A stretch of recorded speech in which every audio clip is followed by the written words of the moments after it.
Un biplano è caduto questa mattina intorno alle 9:30 sulla strada statale 640 che collega Agrigento e Favara, a 200 metri dal bivio di Aragona, in contrada San Benedetto. Il velivolo, partito dal villaggio Mosè d'Agrigento, è piombato sulla strada all'altezza del chilometro 14. Il pilota dell'aereo, Salvatore Scannella, 55 anni, originario di Campofranco, dipendente dell'ANAS, è morto sul colpo. Il medico legale ne ha accertato decesso per politrauma. Il PM di turno è Salvatore Vella. Le indagini sono condotte dalla Polizia Stradale Provinciale guidata da Giuseppe Andrea Monreale. I primi a dare l'allarme sono stati gli abitanti di due villette che si trovano nella zona. Secondo il racconto di un testimone, l'ultraleggero che stava volando a bassa quota per effettuare delle riprese televisive a un certo punto è finito, ancora non si sa per quali ragioni, se colto da un maroro, guasto tecnico o altro, contro un cavo tirante dei tralicci di media e alta tensione, precipitando poi sulla strada statale 640 che attualmente è chiusa al traffico per i lavori di raddoppio della carreggiata.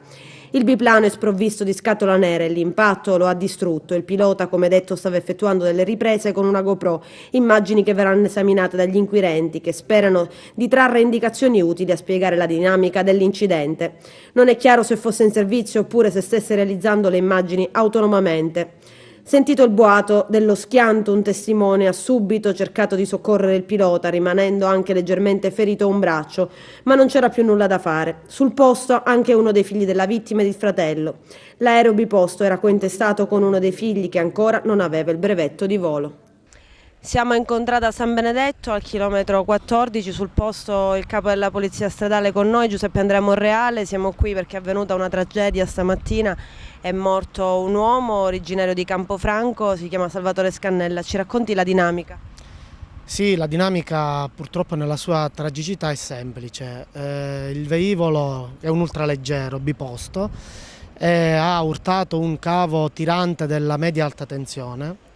Quindi ha perso il controllo ed è fortunatamente atterrato sulla carreggiata direzione Agrigento, che in quel momento non era aperta al traffico, mentre la carreggiata accanto, la direzione Caltanissetta, lo era, quindi era aperta al traffico.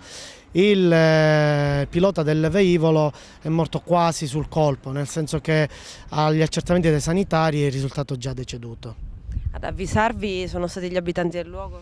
Sì, ci sono alcuni testimoni che hanno visto l'ultraleggero urtare questo cavo, questo tirante, e hanno chiamato subito il 113 e ci siamo precipitati qui sul posto. L'uomo è un dipendente ANAS, non è chiaro se fosse in servizio, ma c'è anche una GoPro, una telecamera con cui stava facendo delle immagini. È in vostro possesso? Sì, è in nostro possesso e ancora non l'abbiamo visualizzate le immagini, sicuramente ci diranno qualcosa di più sulla dinamica. Sul posto c'erano anche familiari? Sì, abbiamo chiamato i familiari, è arrivato subito il figlio.